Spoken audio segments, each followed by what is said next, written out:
Étant donné que le marché du travail au Burundi est confronté à des difficultés pour absorber le grand nombre de jeunes demandeurs d'emploi en raison du développement limité du secteur privé et de l'inadéquation entre les compétences et la demande du marché, le Centre de formation professionnelle Don Bosco au Burundi a organisé du 27 mars au 28 mars 2024 une table ronde sur le plaidoyer en faveur de l'enseignement et de la formation technique et professionnelle.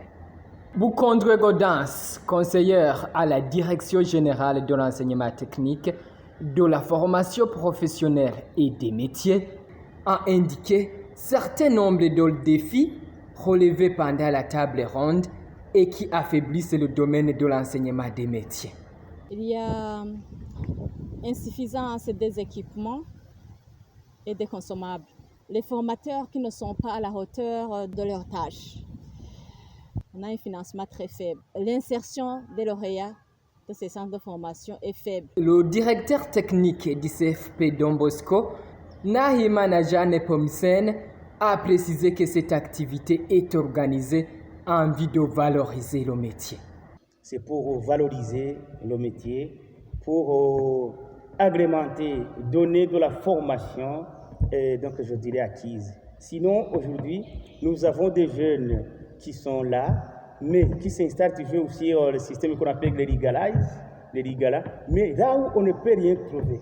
Mais pourtant, nous avons des centres de formation professionnelle qui manquent de lauréats. Il n'y a plus de lauréats et on peut perdre de l'argent. Alors, dans ce cas-là, j'aimerais inviter les jeunes, comme si on vient de le dire, on vient même de mettre le point sur les îles. Le ministère de l'Éducation nationale va nous aider, encore une fois, à valoriser le métier passant par les projets des jeunes. À la fin de cette activité, certaines recommandations et suggestions ont été émises. Il y a des recommandations, bien sûr. On s'adresse à l'État, au gouvernement, on s'adresse au ministère de l'Éducation nationale. Donc, nous avons ce qu'on peut appeler renforcement de capacité des formateurs, orientation des élèves dans les centres de formation professionnelle et encore une fois, essayer d'aider les jeunes, de faire la sensibilisation partout dans le pays pour au moins voir si les jeunes peuvent s'inscrire dans les centres de formation professionnelle. J'aimerais aussi inviter les universitaires aussi de faire la formation parce que avec la formation là, c'est là où on va vivre. Aujourd'hui, j'aimerais y avoir quand même un jeune qui se comporte, je dirais quoi? Bon, je ne dirais pas sale, mais qui porte ce qu'on appelle l'habit, un habit du travail, ce qu'on appelle en Kirundi Inyima. Je préfère d'avoir alors un jeune qui porte Inyima au lieu d'avoir un jeune vraiment qui est là très chic, mais sur le banc de Ligala.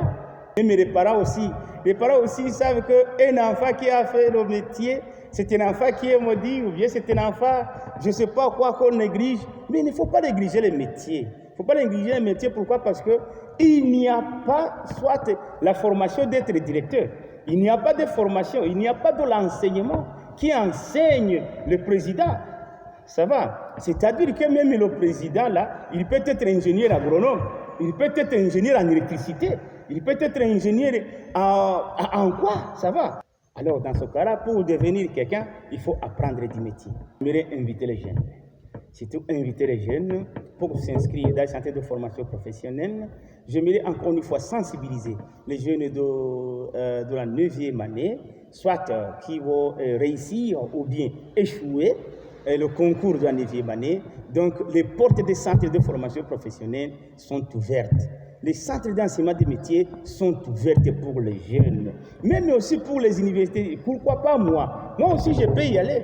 Je peux apprendre un métier quelconque et ça peut m'aider et ça va aider ma famille. Au lieu d'aller faire des Ligala quelque part, il faut quand même que les parents sachent que leurs enfants, ici, peu de jours, peut y avoir des problèmes d'étudier le français, l'anglais, parce que partout, on ne peut pas utiliser les langues là, mais on va utiliser les métiers.